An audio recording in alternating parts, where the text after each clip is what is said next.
One more time.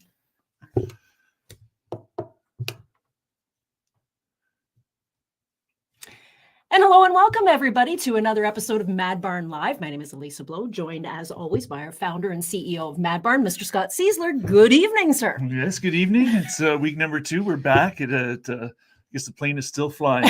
It is. And actually, tonight's discussion is jam-packed. We have a lot of things we're going to talk about, but the meat and potatoes of this evening is gut health. And this is one of the big things that we do here at Mad Barn is help horses with gut health. It's actually the reason why I found Mad Barn, because I had a horse with ulcers and I'd done everything I could to try to treat them. And it was suggested to try a product called Visceral. I tried it. 2 weeks later, I had the horse in my dreams. And I'm not saying that's going to happen necessarily with everybody, but I'm just saying it was a real game changer, in particular for an off-track thoroughbred. And I'm sure there's lots of you out there watching today that have off-track thoroughbreds. So what we'd like you to do is stick some of your comments in right now. Tell us what you have. Do you have a horse off the racetrack? Do you have a quarter horse that's doing barrels that's maybe giving you some issues as far as ulcers are concerned? Tell us what you have. Tell us where you're watching us from today too, because we'd like to know where you are. Yes. And, feel free to ask questions as the evening goes on. The other thing, just a little bit of housekeeping before we start. We are going to ask you today too, that you can find Mad Barn Live on your favorite podcasting app, and please feel free to rate it and like it. Well, let's back up on the rating part. I'm not sure how I feel about it. Just find it. And like it.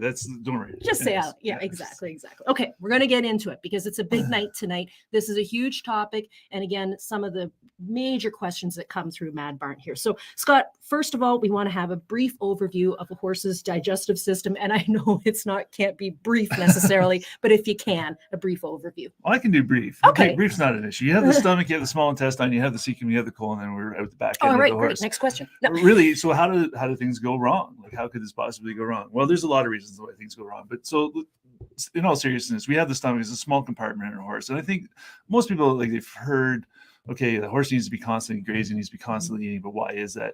Because about 30 minutes after the horse eats something and hits the stomach, it's going to start passing into the small intestine. And this is what really differentiates the horse from, say, ruminants, for instance.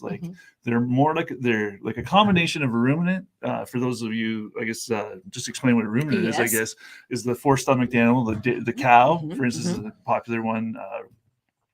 Deer, other goats, sheep, all kinds of ruminants. There are great recyclers out there.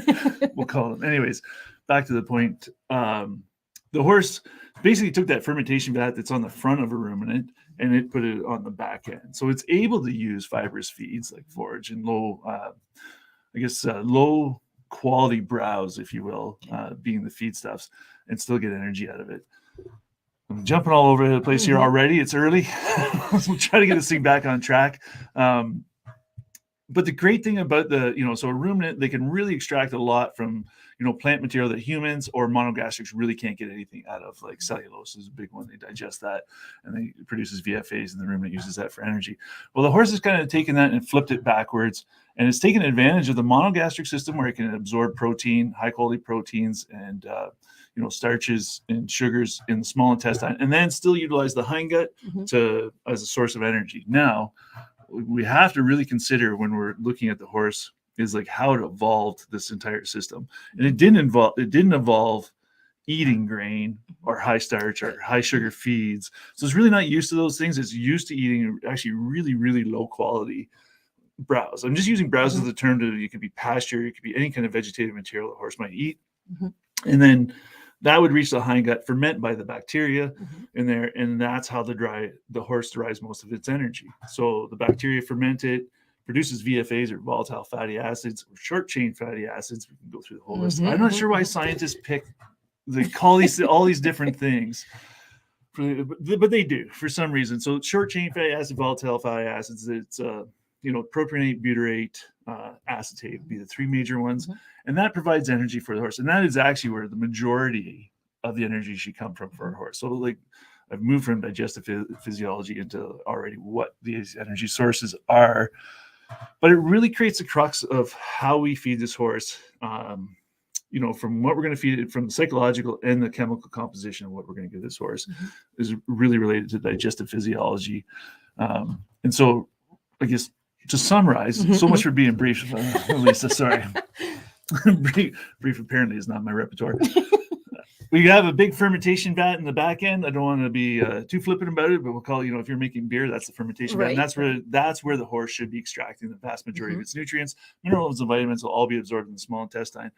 And one thing as we get through this, some of the questions here that are going to come up, like really just kind of want to highlight it now is like kind of like the stomach's always thought of as just as like holding fat that really doesn't do much, maybe acidifies the feed and then passes it along. But there is actually an entire bacterial population within the stomach, even though the pH is as low as 2, which isn't normally favorable for bacteria.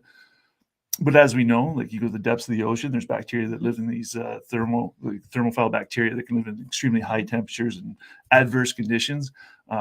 There's lots of bacteria that can live in the horse's stomach. So when we talk about the horse's digestive system and the microbiome, which we will be talking a lot about, it's all the way through stomach, small intestine, large intestine, the cecum, colon, everything. Okay, so when I'm at home, I'm watching TV, the commercials come on. There's all sorts of commercials for probiotics for people, right? Yeah. And all of a sudden, all of us are using probiotics. We've got, we're going back to say a lot of people eating yogurt because it's great for probiotics. If you go to the grocery store, there's aisles now full of probiotics, and I agree, some are better than others and some work wonders, but we actually support the use of probiotics for horses as well. Why should my horse have probiotics? What's so important about that? Well, I mean, the probiotics, like, good point. Like, we consume a lot of probiotics, even we've used bacteria for multiple purposes through history, but why would you feed your horse a probiotic? A lot of times considering like if we're doing something causing stress or we're like taking the horse out of natural vitamin, feed changes, worming, any antibiotic treatment, even like changing groups, right? Like a horse is undergo a stressor of just changing groups. It can be a time to add in some additional probiotics to really help balance the microflora, and because there will be disturbances during those times. And so adding some bacteria that we know will have a positive influence on the microbiome can really help transition a horse through those periods of stress. And really, would you recommend a probiotic daily or just a probiotic when you think stress is going to be coming up with the horse? Well, that's a great question. It kind of brings in a few things, like there's some trains of thoughts. I guess there's some people believe that like when you feed a probiotic, it's going to colonize the gut. That is not what happens at all. Actually, once the microbiome is established, it's very firmly established, which is, we're not going to get into this. Maybe in a future podcast, we'll dive into this and how microbiomes get established and what it really means. But what happens is you have this established microbiome and it may shift because of some of the stressors. And then we want to put bacterial culture in there that'll help the native population thrive and come back into balance. But those bacterial populations that we add to the feed won't colonize the gut. Okay. So as soon as you stop feeding it, basically those bacteria are eliminated. Okay, so is it something then that, and we get this question quite a bit, do they need it for, say, 30 days before you notice the effect of probiotics? Because sometimes with people, it takes a couple of days for it to kick in. Or is it something that you notice the change in the horse right away, especially if they have, say, like loose manure? Yeah, and again, this is a great question. And there's there's more that we don't know than what we actually do know. And so when you talk about dosages and how long it takes, it really, really depends on what the issue is. Right. And so you see some horses that respond almost instantly. And you get these almost like miracle things. And you'll see those testimonials, right? And companies use them a lot. And they're like, oh, look, we have the most amazing thing ever. Well, they've cherry picked those testimonials and they forgot the ones that didn't actually work, because that happens too, where it absolutely doesn't show any benefit. And there can be multiple reasons for that. Maybe whatever the issue is has nothing to do with the bacterial population. Right. But maybe it's unrelated. A good first start if you're concerned, right? Absolutely. I almost like you're right. Lost the question. Why there don't for you a have second. a little drink of your tea? Over there? That's fine. Yeah. Remember we said we were going to have wine last time? Guess who forgot the wine? No. We do need to get the wine. This will make it more interesting.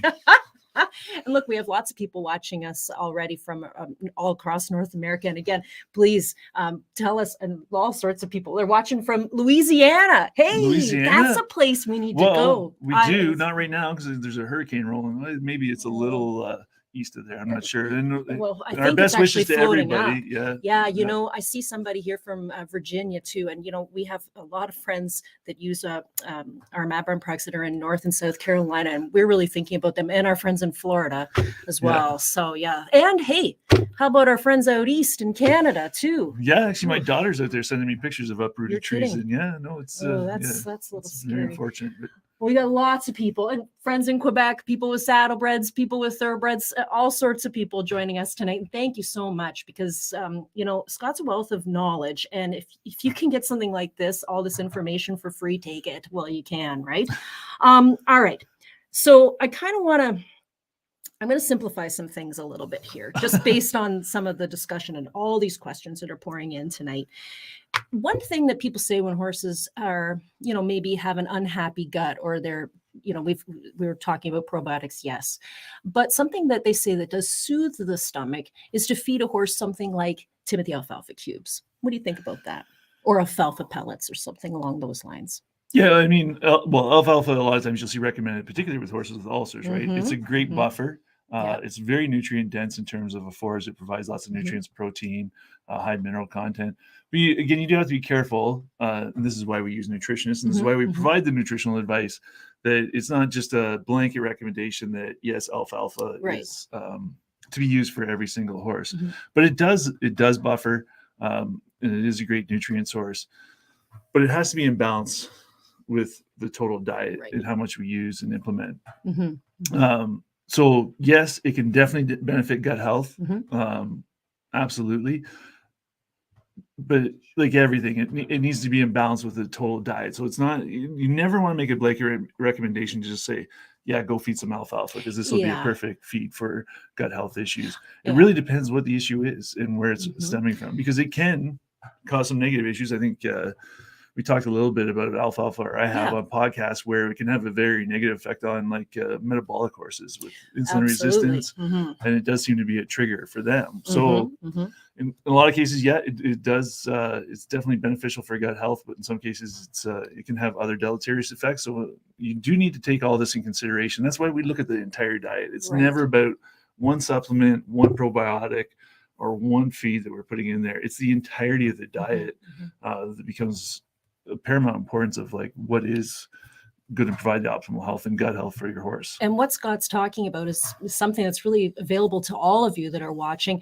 On our website, we have a button in the top right hand that says Analyze Diet. You fill out what your horse is eating. Be as specific as possible. If you have hay analysis, attach it. I talked to a lady today. She had recent blood work. Attach it. Send us all that stuff. Send a confirmation shot, not a picture of his head in the stall, a nice confirmation shot so we can see what he looks like, to help you out as well. So all that is available. And that's what Scott's talking about when he says, you know, give us that information and we can help you balance out the diet. All right. So getting back to the subject here. What's the most, here's a loaded question. What's the most common gut issues that you see in horses and that you hear about? Well, I mean, the most common gut issue you're going to hear about is colic, right? The word colic. But what does colic actually mean? I mean, it's such a generic term to basically describe anything related to the gut. Any issue in there is colic. And so it becomes more important to describe exactly what the issue was in terms of like colic. Was it just, was it bloating? Was it like a gas colic? Was it an impaction? Was it just discomfort? Like, you know, was the horse showing discomfort? And to really kind of get to the reason why. And we're going to talk about some of the reasons why, particularly focus on colic and how to avoid some like easy solutions to avoid colic. That would be the number one. And then gastric ulceration, when you look at the data, and there's mounds of it now that just show the way we keep horses today, they're just predisposed to gastric ulceration. And so then that leads down the line to a lot of other issues. Then the hindgut dysfunction, dysbiosis, if you will, where we do see things like free fecal water syndrome. There just seems to be an inordinate number of horses with this issue. And you know what? Honestly, nobody actually has a really good answer for why it happens. And there's a lot of different things that work for people. And, you know, this again, comes back to it's a varied issue, and there's no one blanket thing that's going to work for everybody. Yep. But again, not to beat on this too much, but having a very fundamental understanding of what your horse is eating, consuming, and is the diet balance is the first step in anything, honestly. Because like gut health issues, if you look at some of the research at mineral and vitamin deficiencies, it's not just the horse, it's the bacteria. They require nutrients as well. And so if you starve them for long enough, you start to see dysbiosis as well from not having a correct nutrient balance for the bacteria. And it may be minor, it may be subtle, but it goes on long enough, then it becomes eventually a serious issue. Well, and that's the calls we get sometimes from people who have recently rescued horses. And so you know that those horses have been starved and their guts are in trouble, right? So, we get a lot of phone calls with people who are trying to help. Now, Scott, the questions are coming in like crazy. I'm gonna jump to just some of these just before we move on to the next topic, because they are you bet probiotic related. So we'll stay with the probiotics just for a few questions and then we'll move forward. Okay, does that work? Yeah, and I think the whole reason we're doing this is for the people that are watching, so it's important that we actually answer their questions. Well, because Sonia's watching and she's been holding on for a while, and I want to answer her question. So, Sonia is asking, is a probiotic needed daily for it to be beneficial? We just talked about that, Sonia, and it daily. Some people do give it daily, correct? Yeah, you have to. Like, it has to be fed daily, again, because it doesn't, like, it's not like you're putting this bacteria population in there and it's going to colonize the gut. And I'm going to take a veer off here completely. They've done studies in cattle and water buffalo who have very distinct ruminant environments. And I won't go into this in too much detail, but they evacuated the ruminant contents, sterilized as best they could, and then swapped contents. And the hope was they could take the buffalo contents, bacterial population, and make it inhabit the cow. And the reason for that is buffalo are better at digesting really fibrous material than cows are. And so they're like, oh, we can make the cow more efficient.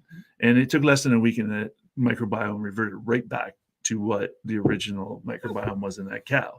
So when you think about that, like, and I guess people probably don't have a concept of how big the rumen is, but you're looking like, say, at 50 to 100 liters of material in there that you're swapping around. That's a huge amount of volume. Yeah. And it less than a week it swapped back. So to think we're going to put this tiny amount of bacteria in there and it's going to colonize is wrong. What it's going to do, though, is it will live in the gut in different phases of the gut, depending on what bacteria are. Like, some bacteria will do well in the stomach because they like the low pH. Some bacteria will do well in the small intestine because they like the neutral pH, and some bacteria will thrive in the hindgut, which is why we use blends of probiotics. We blend bacteria. We don't just use one strain because we want to hit all these different sections. So it does need to be fed daily. I guess there's a long answer to the to the question she asked. Yes, you do need to feed it daily. All right, so that's for you, Sonia. Are probiotics necessary after antibiotics?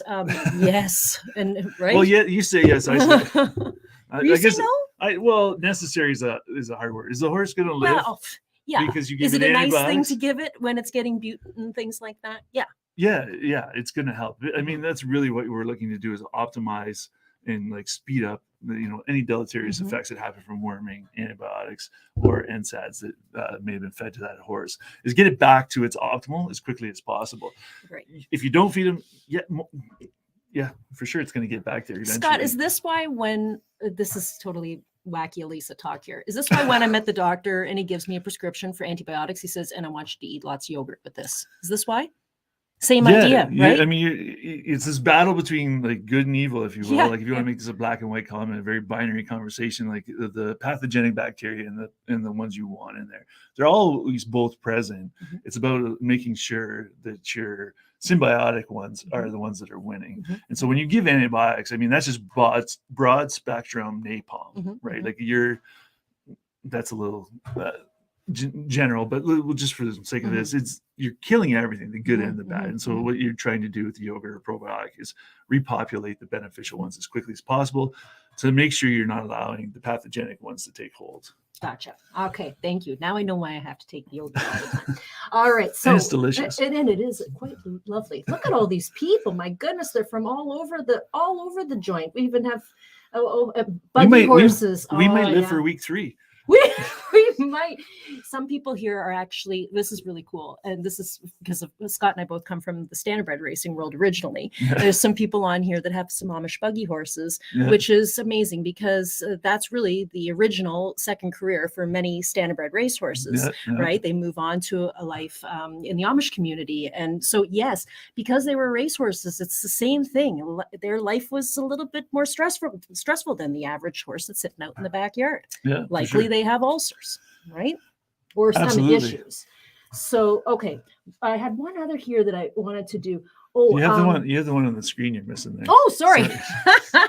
Oh, do you need prebiotics or probiotics? Yes, there's a difference between the two. So just let's define that quickly though, because there is so much confusion around a prebiotic. But a prebiotic is basically a feedstuff for your bacteria, preferably your beneficial bacteria, but sometimes it's just a feedstuff for all bacteria.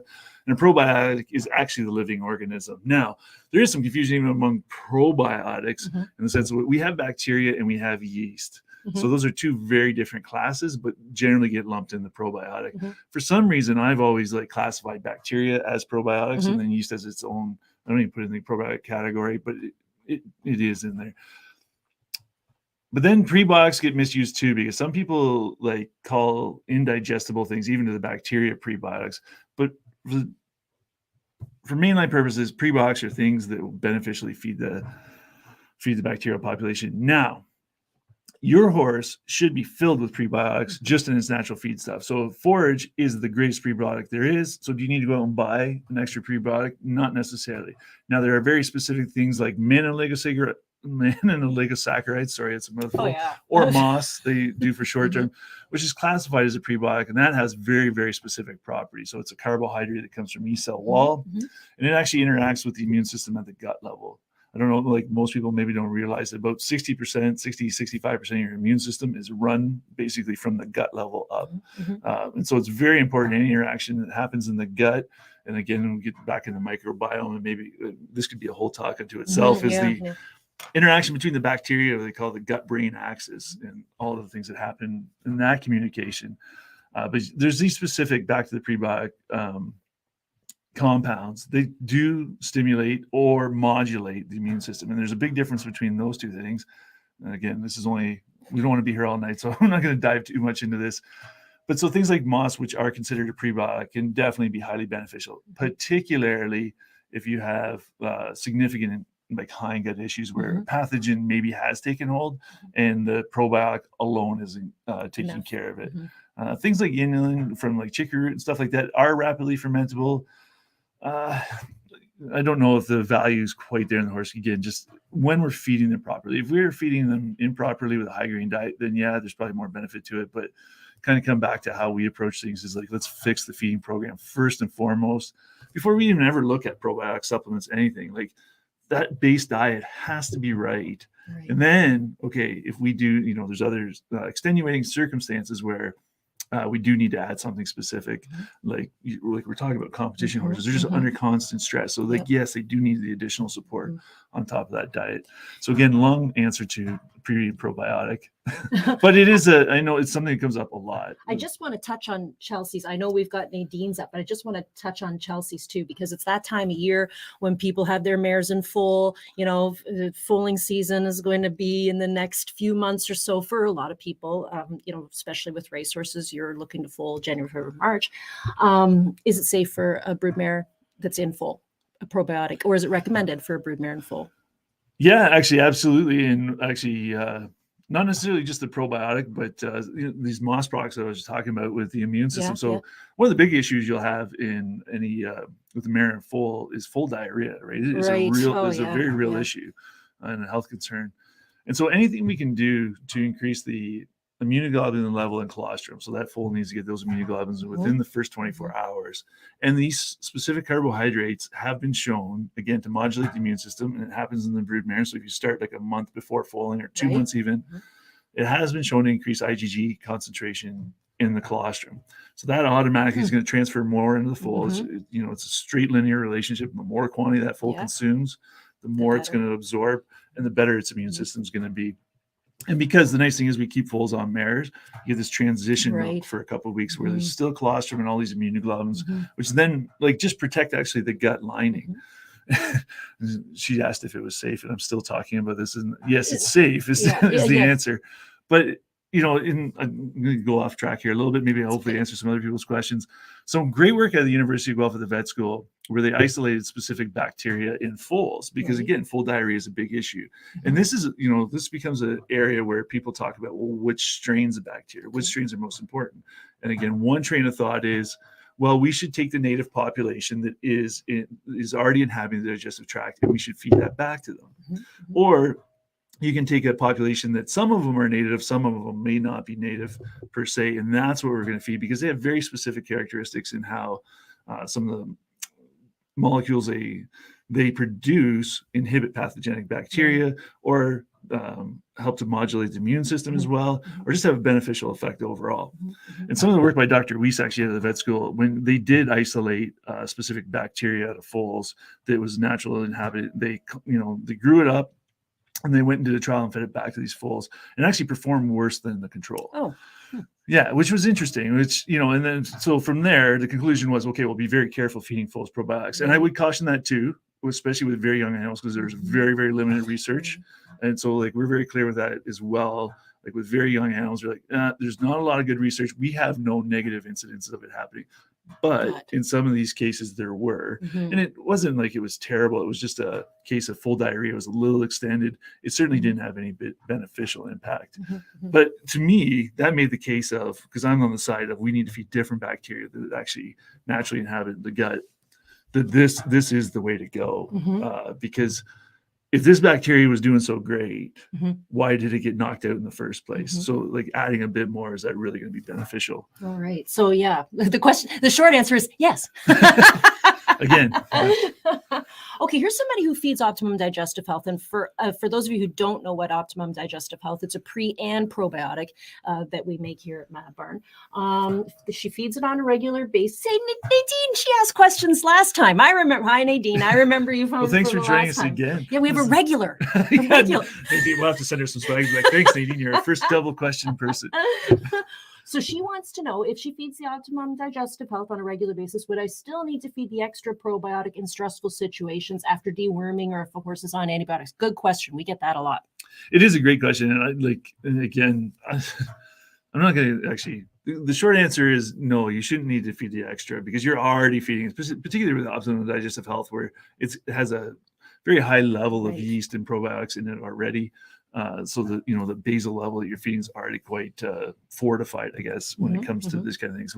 And again, talking about the prebiotics and the toxin binders. So I wouldn't say it's necessary completely. I do have a philosophy, though, that there's probably merit in bouncing things a little bit, right? Yeah. Where you increase or decrease the dose through time, just to move the needle once in a while. Yeah. And I have no actual science You're behind this. going to start a whole bunch of questions about this, because even I have questions about that now. So you're saying, but when you look at so many metabolic processes that a bit of a change, and again, you have to be careful with this, because people are like, oh, can I just make a wild feed change? No, you absolutely don't want to do that. But sometimes moving things around can, shift the system a little bit. So by moving things around, do you mean more so I give the horse a scoop of Optimum probiotics, or a scoop every day, and then let's go back to ODH. I'm giving the horse ODH. I'm giving him a scoop. Maybe for a little bit, I pull him back to a smaller, like a quarter of a scoop. So if you have a worming schedule, and again, this is purely me just hypothetical. I have no scientific evidence that this might actually be beneficial. So let's remember that. Disclaimer. But if I knew I was going to worm my horse, so let's say I'm feeding ODH all the time because I've really seen improvements in my horse's health and overall well-being, and then I'm like, okay, we're going to worm the horse in 2 weeks. I'd be like, okay, let's drop the dose down to like a quarter dose for a week and a half, and then we're going to crank it up to like a 1.5 times dose. So net overall through the feeding period, we're going to give the same amount of ingredients. It's just we're going to have caused a shift through, and then when we give I'll call it an insult with the worming, that we've already got this kind of big dose going in, and we've got this positive impact Okay, happening. that makes sense to me. That makes sense to me. This whole discussion tonight's just going to pretty much be on probiotics, because there's a lot of stuff. Once we get into ulcers, we get into a whole other bag of tricks, and we can touch on ulcers tonight. And I know there's people that are going to want to talk about it, but we have so many questions about probiotics. Here's Camille. She says, I noticed when I removed probiotics, the manure was slightly more solid and less mild bloating, abdominal discomfort. I was surprised. I guess so. I mean, I can make an argument for any kind of outcome you could come up with when it comes to probiotics. So maybe it was too much. Maybe the diet you're feeding was already extremely highly fermentable, and so you already had like really strong proliferation of bacteria. Now you're just adding more into the situation, or again, depending on what the strains were, or just we're not agreeing with the horse for whatever reason. I mean, that again, like I'll be very open about this. The research in horses in terms of strains that we use, there's still so much we don't know. Like there's a lot of good research, don't get me wrong, like particularly in the yeast strains that we use. But having said that, the horses,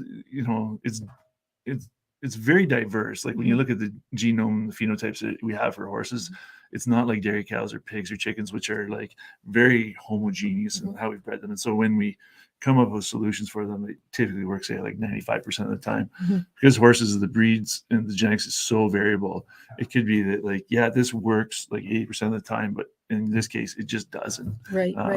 Which does leave horses a bit of trial and error. Yes. Which isn't awesome. And we are working towards like trying to come up with solutions to get rid of some of that trial and error. Yeah, but Scott, we can't, to be fair, she's asking a pretty cool question and we're answering it, which is neat too, because most people just skip over that one, right? Yeah. And we have to answer the good along with the bad, right? It's not all miracle work. I don't it's not even bad. Like if you feed something and the outcome's not what you expected, that's still a result and it's still worth learning. And I think the key to that is recognizing it and looking at it. Like, is it now, the other thing that's super important to understand here too is like particularly with horses, is an N of 1, right? And so here's something, and this is off topic a little bit. Like probably the number one thing we hear is nothing changed and then this happened. And like this happened could be anything. The coat color changed, or the horse is a little more lethargic, or the horse got hot, whatever it is. And I just, every time I read nothing else changed, I cringe because everything changes all the time. Just because we don't necessarily recognize the change or we're not observing other things changing, they are changing. Oh yeah, it's not all external, right? Well, it's just so many things going on, and like to us, this is what we saw. We implemented this change, so it could be like we added this probiotic and then this happened, or whatever changed. But there's so many different things that are going into that. Sure. Anyways, that's not to take away from the fact, because there are definitely situations where people, they do it repeatedly too, right? They're like, I fed it for a while, this was the outcome, I took it out, this was the outcome, and like it really, really looks like this is the issue. And it could be, like I said, it could just be the wrong strains. It could be the how they're feeding the horse is already on a very high level of fermentable hindgut. Like there could be a lot of fructans, there'd just be a lot of like coming back to the horse's digestive system. Like even with some of these soluble fibers we talk about, like there can be rapidly fermentable carbohydrates that they don't get digested in the small intestine, and they hit the hindgut, and it's just like it's almost like starch in the hindgut how fast they ferment. And so it may just take a little extra, like you made it even more digestible by adding these probiotics or something in there, and you're like, wow, this is actually causing discomfort for the horse. And then like maybe in time that actually would have subsided and the horse would have adapted to it. And because that happens too, right? You just like, and again, you totally understand, like if there's a negative side effect, you don't want to keep doing it. No, and most people would be wise enough to stop, right? Okay, well, so she's just saying she's going to give it a try. This is Nadine. She was saying she's going to give it a try and let us know. She ran out of it. That's fine. Horse had diarrhea. Won't do that again. Hey, okay, gotcha. All right. So Sandra, she wants to know, she came late. That's okay, Sandra. She was probably out in the barn feeding horses and watering off. Doing important things, right? Exactly. So but you know what, Sandra, before we get to your question, this whole thing is taped. So you can go back and watch it again. And, people that are our number one fans can watch it 10 times and hit the like button over and over and over again. But yeah, so Sandra came in late talking about probiotics recommended for the average horse on omniety. Okay, hold on. I came in late, so not sure if you answered this, but are probiotics recommended for the average horse on omniety, which is another Madbarn product, or should it be added in stressful situations? How is it different than visceral? Okay, let's start with omniety. So you're feeding the horse omniety daily. Should you add your probiotic to that? It depends. So omniety does have some probiotics. The yeast and the enzymes already added into it, and for like the vast majority of horses, that's sufficient in terms of any probiotic addition. And the great thing about omniety is you're balancing your minerals and vitamins, so you're feeding both the microbiome and the horse sufficiently for optimal health. Now, if you're in stressful situations or trailing horses, competition horses, those kind of things, yes, something like visceral would definitely be added on top and recommended as a prophylactic, just to avoid gastric ulcers, or in the case of you've already been competing or doing something with your horse that is showing discomfort, as a way to help alleviate that. Actually, I remember being with you once in Florida, and there was a horse they couldn't figure out, and it was more of a lameness issue that they were complaining about. And you had said, well, give them visceral, because that pain can come out in all different forms. That's such a great point, because we'll do the inverse of this too, where somebody's like, oh, my horse has ulcers, your horse has ulcers, and it's showing these symptoms. You're like, I think your horse is sore, right? And it may have some ulcers and gut issues, but even if you alleviate those, whether it's our product, whether it's pharmaceuticals, whatever, and you're like, well, the horse is still showing symptoms, and it's a lameness issue. A lot of times, like particularly off feed situations, we see that where as soon as the horse goes off feed, it's immediately assumed it's a gut issue, and sometimes, or well, actually quite a few times, it's a lameness issue, because if horses are sore, they will go off feed. They will reduce feed intake. And again, this is probably another podcast for another time, but by the time we visually see lameness in a horse, and you think how they evolved, like they do not want to show lameness. I mean, that's basically death to them, right? So by the time we pick it up, it's usually significant. And so that can be a reason for off feed. But like you said too, it can go the other way, where it can be gut issues, and you just correct those. You're like, oh, my horse is great again. Exactly. So I think that's even what happened too with that horse. We put the horse on it, and that particular issue went away. But it's amazing what stress can do to an animal. My horse seems better after a month on visceral. I'm with you, Cheryl. Should I keep feeding her or wait until the symptoms return? Yeah, that's a great question, because, and a lot of times it really depends, because as a horse owner myself, and you're you got to be budget conscious. It's not just free, like money doesn't grow on trees as much as our Canadian government thinks it does. Sorry, I'll get back on track here. There's people getting low. Anyways, but yes, essentially, if whatever caused the situation that you needed in the first place still exists, then yeah, you need to stay on it. And so, like a lot of times when we're talking like horses going to events, like if you're in competition, then yeah, the best to stay on it, then wait till the symptoms are up. And I will preface this with, anytime you wait till you see symptoms, it's going to be that much harder to fix after that. It's the old an ounce of prevention is worth a pound of cure. Well, I always say to people when I'm talking to them about visceral in particular, start at about a month out from when you think the stress is going to begin, especially if you know your training schedule. The horse is laid up right now. You're about a month out from going back to work. Get ahead of it, right? Yeah, but to her question though, I think some of it's too like, well, do I have to stay on this forever? Like, it's just is that okay? Well, it's okay. It's definitely okay to leave them on it long term. Because I have one who's been on it forever. But that's because, to be honest, he's an OTTB. He was a fire-breathing dragon. Yeah. He was going to hurt somebody. And this changed his mentality, his rideability, his temperament, everything changed. Do I want to risk taking him off and going back to possibly the fire-breathing dragon again, or keep my nice, happy guy? And, in my case, he's a lifer. Yeah. So, I mean, this brings up a great point though, like experimentation too. Like, again, like, these are your horses there long-term with you. So you're like, okay, well, let's try it one time. Yeah. And if you pull them off and you're like, symptoms returned immediately, well, that's telling, right? Yeah. Symptoms, you may be able to go long periods of time and you can start to see even the slightest thing, and quickly get back onto it and stop it. I always encourage experimentation when it comes Yeah. to these things. There's no one answer fits every horse. There's definitely general guidelines in terms of like, we know there's definite stressors. The horse, and what's funny about this is like the people, when you're like, okay, your horse is doing this activity, it for sure has gastric ulcers, but the horse looks great, amazing. It's performing at top notch. And one of the vets used to do a lot of scopes. She told me, she's like, you know, I used to do thoroughbreds all the time. And she goes, I would scope these horses and it would look like a hand grenade went off in their stomach. Yeah. And they would be beautiful. She goes, you would never know they had a gastric ulcer to save, like, the guy was like blown away. And he goes, by the same time, it could just look like the tiniest, and you thought somebody shot that horse in the stomach. He was showing so many symptoms of it.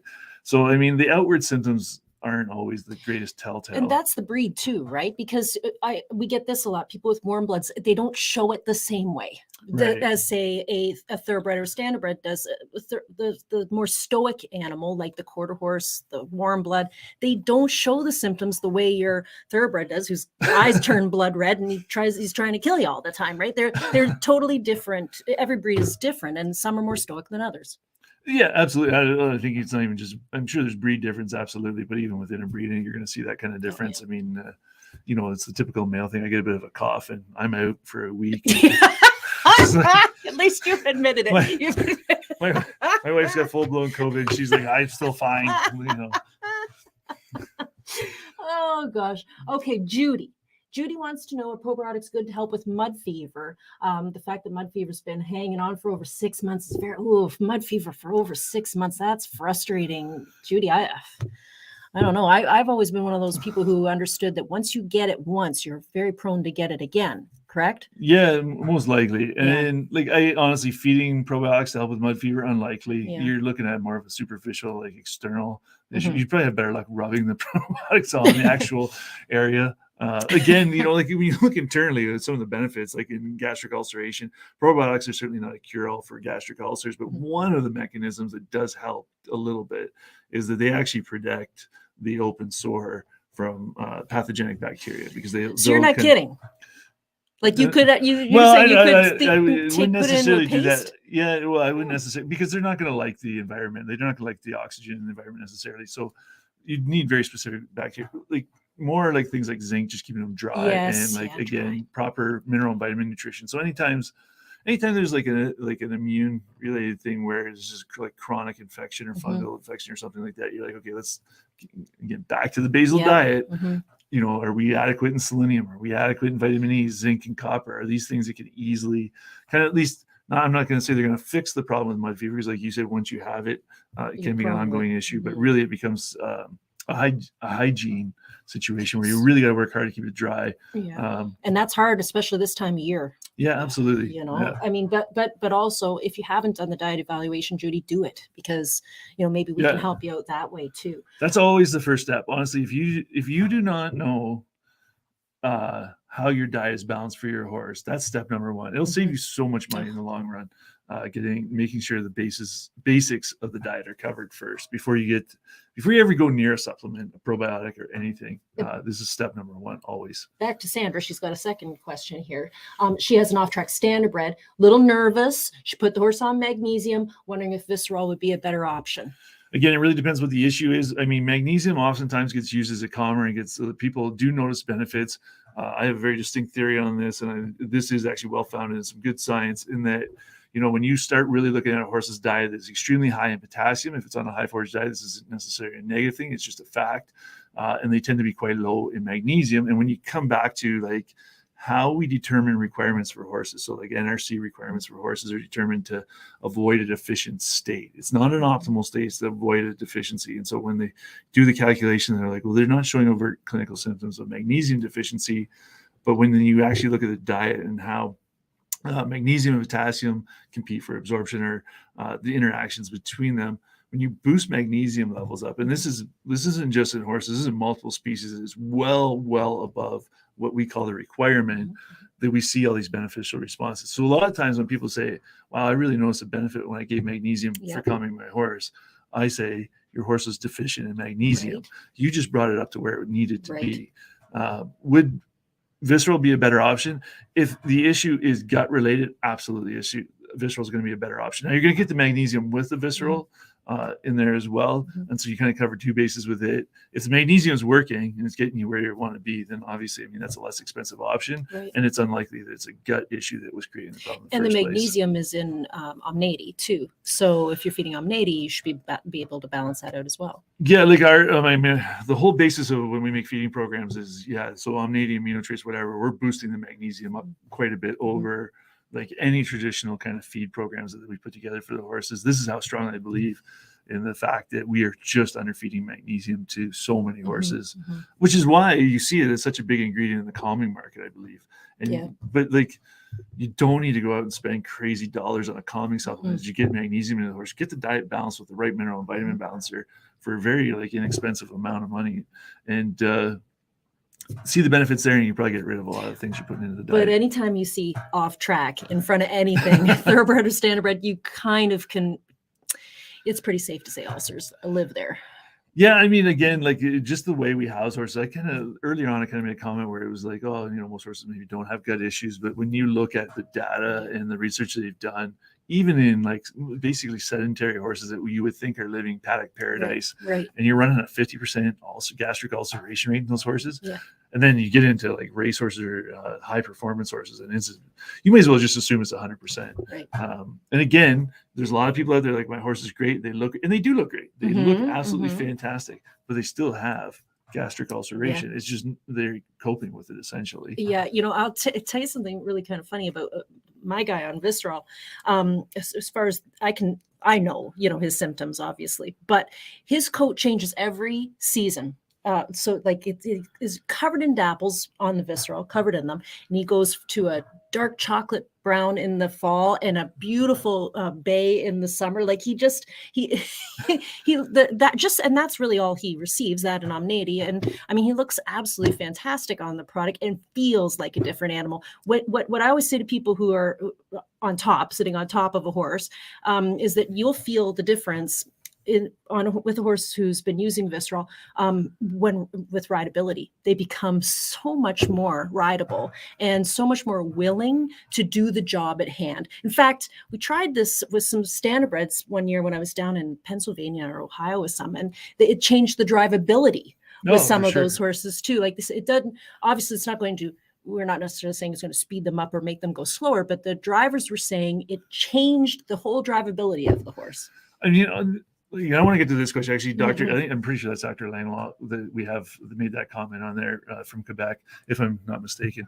But it's a great comment. I want to make sure we get to that. But just take your own, from your own perspective. If you've ever had disturbance in your gut, for instance, like how uncomfortable that is, grouchy, just like it's a miserable existence to be like that, versus when everything's feeling great. Like you just compare those two things. Now think about your horse.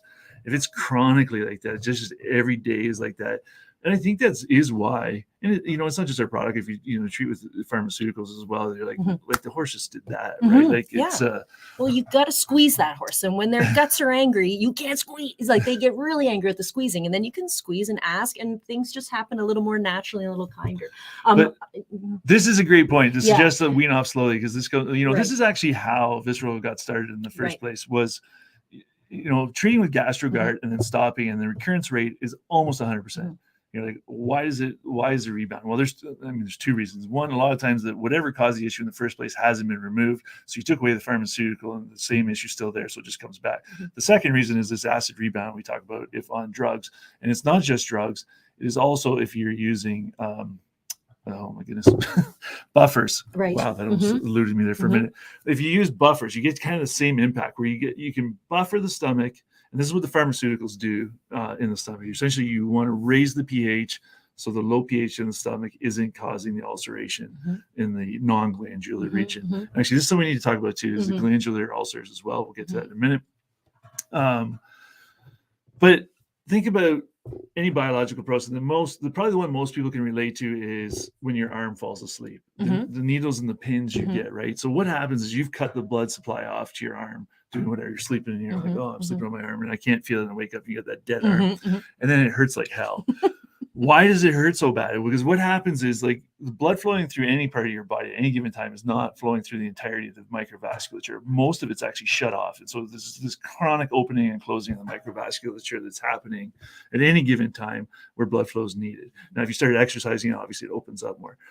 The point is, when you cut it off completely, it opens wide open because now you've starved the entire system. And so you just get this mass rush once you remove the occlusion.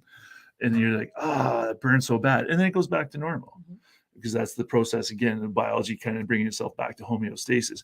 Well, you've put this pharmaceutical agent in and you've lifted the pH of the stomach. So you've inhibited basically acid secretion in the gut.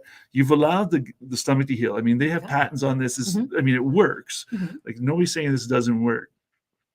You've allowed the stomach to heal, but now you remove the pharmaceutical agent, and to the point of we do it slowly. A lot of people don't. They just take it away. And then basically the stomach's like, woohoo, we need to make acid again. And it shoots way over. And then obviously that erodes the stomach lining again very quickly. And you have this high recurrence rate, which is super frustrating because the treatments, the pharmaceutical treatments anyways, the ones that are patented for treatment are not inexpensive, we'll say.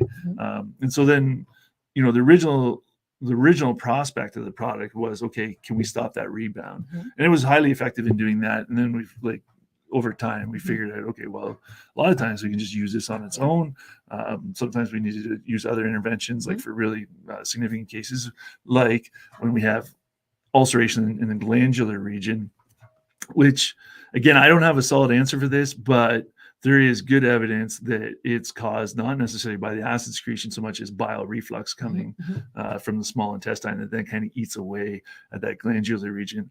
And you wouldn't really expect the same, approach that protects the non-glandular region to impact that region. And so we are doing some work with some people to look at, is there ways that we can kind of that we can deal with this bile reflux. So again, if there's anybody experiencing this issue, reach out to us because we are currently working on a solution for that and do have it. It's not marketing, but we're working with people to deliver something that works in that scenario. Yeah, when people call and they're on something like a GastroGuard and they say, oh, I had 28 days and then I stopped. And then, you really do. The slow withdrawal is really important. And then that's when you slowly start to add, to me, your visceral. They meet in the middle. Yeah, there should definitely be crossover, like before you start backing off pharmaceutical treatment, to add that back in. Alrighty, Claire Wrigley says, I've reduced the daily dose of visceral to half the recommended amount. I was hoping to be a little more efficient with the cost. We understand that. But am I still offering my mare enough to help and maintain? Because I think what Claire is doing is maintaining now. Yeah, and again, great question, because at the end of the day, when you come with these products, you go through all the research, you're like, okay, this is the amount of glutamine we need to feed, this is the amount of lecithin we're going to put in this product, and all the different ingredients that are in there, and we optimize it and say, okay, well, this is kind of our recommended feeding rate. Well, again, it's not a one size fits all, and we do highly recommend people experiment with, because maybe you can cut the dose in half. And likewise, sometimes we got to half the dose up in a more stressful situation for certain horses. That 80 grams or whatever is kind of like what we recommend for your average starting place. And then, by all means, experiment with the different dosages. At a half dose, I mean, when you look at the ingredient inclusions, again, you're still getting significant amounts of probiotics, yeast, and glutamine in there that are still having a physiological effect. It's going to obviously be less than the full dose, but maybe that's enough for your horse. And she's doing it from a cost perspective too, and we understand that, right? So, but yeah, good job, Claire. All right, we got another one here from Melanie. Melanie has a Hanoverian that has water syndrome. She put him on the Optimum, so I'm going to say the Optimum probiotics daily, and it cleared up. That's great, Melanie. Will he be okay to stay on this long term, or should he be on a different Mad Barn supplement? He's also on the amino trace for his feet.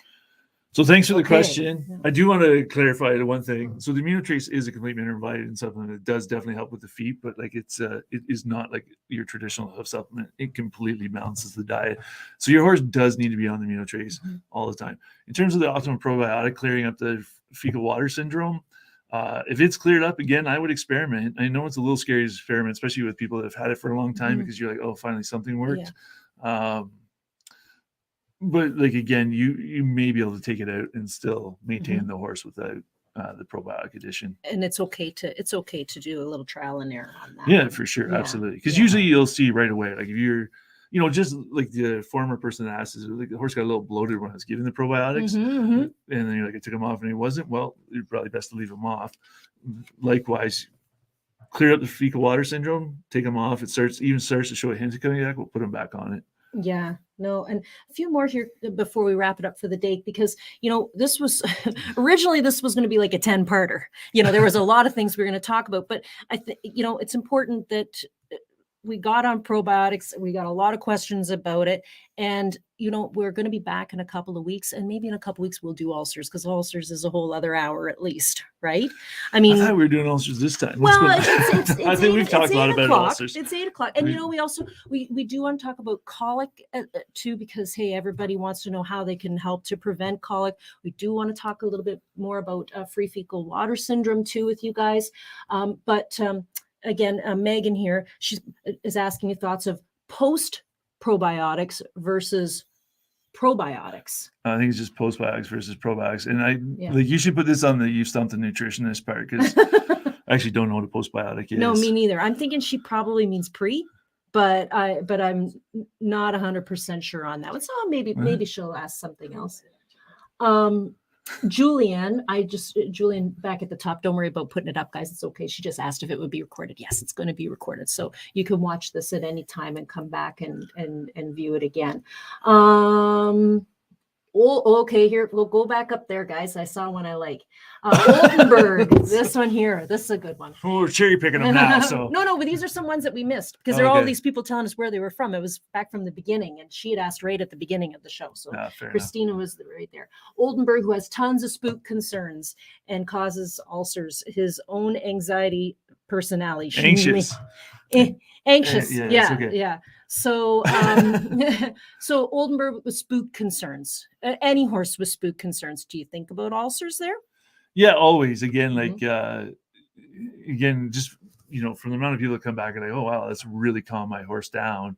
You definitely want to look at. And I don't want to take away like training and just like some horses by nature are just gonna, but you just have a higher level of energy and things like that. So I mean, it's it's not a cure all, but again. First thing, make sure the diet's balanced, because again, like you can be deficiency, even like things like thiamine, which you wouldn't expect to be deficient in a horse, because again, the hindgut does make some B vitamins, but it does impact brain function. We talked a little bit about, like Joe, I mentioned, I didn't even talk about it, the gut-brain axes. If you have minor dysbiosis, it can cause significant impacts on basically the psychology of the horse, and large impacts on their behavior. So it's definitely something to investigate. But again, with anything, you don't want to just do like, hey, let's throw a whole bunch of stuff at it. You want to take a very methodical approach to it. Say, okay, let's look at the whole diet first. Hay analysis would be a great place to start. Right. And we can help you with that. Get the diet balanced and go, okay, the diet's now balanced. We've done all these things. Is it still an issue? Has it gotten any better? Has it gotten any worse? And then, okay, let's take another approach and let's look at some possible gut issues that may be in there. I find too, sometimes the change in the season, especially in the fall, when things get cold like this, they get a little goofy every once in a while. And it's the same in spring, because they get spring fever. But that's for us here in Canada, where we have 4 seasons. If you're living, in North Carolina, you really don't, right? Right. So certainly for people who have 4 seasons. I did see, oh yes, I'm glad you pulled this one up. Lori Brock, she's a brand new horse owner. Welcome to the world of horse ownership, Lori. It's just a great ride. Literally. You get to listen to late night podcasts about probiotics and manure and everything else. All sorts of fun things. What would you rather be doing on a Thursday night? I'd rather be here with you, right? Actually. Yeah. As a new horse owner, what do you suggest? Lori, can I just say, I think the first thing as a new horse owner is you found the right spot, is to be here with the team at Mad Barn, because we're here to help you. And doing that diet evaluation, or even just sending in an email to us and asking. Certainly we want to know the breed of the horse, the age of the horse, what you're planning on doing with the horse, the most information as possible. Are you at a boarding facility? Is the horse in your own backyard? Because that is something that affects people. Is the barn manager going to do all these things every day, or is this something you're committed to doing every day? But we can certainly help you with a new horse and as a new owner to make sure you're well educated. Yeah, absolutely. And I think that, you know what, the number one piece of advice I would give any new horse owner Oh no. is stay off Google, quite frankly. Yeah. No, but like Google Scholar is your friend. So, no, like it really is. Like you Yeah. go to somebody you really trust. It's and like the MD that when you Google your own problems and next thing you know, you're in really bad shape. You can Yeah. become a hypochondriac. You forget everything that's wrong with you, ever been wrong with you. Uh-huh. No, but like, I mean, horses are great animals, and people make a lot of jokes about, oh, you know, horses, they all just, you know, they look at them wrong and they're gonna get injured or hurt or something like that. They've been around a long time. They've evolved. You know, they've, you know, basically brought humanity to where we are today. We came here on our horse's back. They're very durable animals. I wouldn't stress too much about it, and just focus on the fundamentals first and foremost. Stay out of the supplement aisle. And I say that, you know, we're in the supplement aisle. True. Stay the hell so stay away from there for now, and get the basics right. Get the diet right first and foremost. Get that horse eating lots of forage, and you'll find like you and your horse are going to have a long and happy relationship if you just do that. Oh, we're getting some nice compliments about our customer service. And, you know, I think because we're all horse owners, we're very empathetic and sympathetic. And we really do want to help you out. We want your horse to be happy and healthy. Well, and I talked about it on the last one, you know, this really is our mission, is to help horse owners. And it's, you know, drive our research program, get the information that we don't have for horse owners, and then deliver it to you, hopefully in a manner that you find somewhat entertaining or at least useful, that you can take. And we'll get other people on here, I promise, to deliver this in a much better manner than I do, and give you more information than I can. But that, you know, that is our mandate. And hopefully that is what we're delivering for people. And like you said, we do have an entire team of nutritionists. I think the number is now well in excess of 10,000 diets formulated. So there's a good chance we've seen any issue that you can bring to us now and had experience working with these people. And I mean, we have a tremendously talented team. I can't say enough about the team that, you know. And not just from Canada. We've got team members down in the United States now too. Yeah, you know, this is our way of wrapping this up. It is. It feels like a nice end to the show, doesn't it? Yeah, we do. I mean, there's so much more to talk about from a gut health standpoint, and to dive deeper in, and we will down the road. I think we've covered, you know, some of the basics. Yeah, but we got lots more to cover. Yeah, no question. I mean, the horse's digestive system is, I mean, you know, people spend their entire careers just studying that alone. And, you know, hopefully one day we'll get one of them on here to dive even deeper into it. And you know what, if we haven't answered your question here today, you can just email us. Yeah, email us. Somebody will get back to you. Email us at info@madbarn.com with any questions you might have. And, you know, I think we will wrap it up for the night tonight. But a couple of things I just want to mention one more time. So this whole podcast was recorded, so if you missed the beginning of it, don't worry about it. It'll be up on YouTube. It'll be up on our Facebook page for sure, the Mad Barn Facebook page. And also, we want you to check for Mad Barn Live on your favorite podcasting app. Make sure to rate it. 2 thumbs up. 2 thumbs up. I'm not sure my ego can handle that. See, you guys are Sophie. She wins socks. She says you two are very interesting and fun. That's right. We'll buy your love if we have to. And looking forward to the next webinar. And you know what, Carrie? The next webinar is going to be not next Thursday, but the Thursday after. So we decided that we're going to host these podcasts every other Thursday going forward. So you get to see our faces every other Thursday at 7:00, right? Yeah, except I don't think that every Thursday is going to happen the next one. Anyways, we'll have some out. special guests. Don't you worry. We'll have yeah. special guests when Scott's away, or if there's a bad snowstorm and I can't get into town, we'll make sure that there's somebody here to help you out. But for sure, any questions that you have, please send it to info@madbarn.com. Log on to our website. If you're in Canada, it's madbarn.ca. If you're in the United States, it is madbarn.com. Make sure that if you're ordering products and you live in Canada, you're on .ca. If you're ordering and you live in the States, you are at .com. And again, thanks for a great night, my friend. Yeah, thank you, Elissa. Yeah, it's always, as always, a pleasure to have you up here. It's really, really informative. Every time I leave from spending some time with you, my mind is blown. So on behalf of all of us horse owners out there, thanks for all the work that you've done, Scott. Thank you to the team at Mad Barn, and we'll see you all in a couple of weeks. Thank you.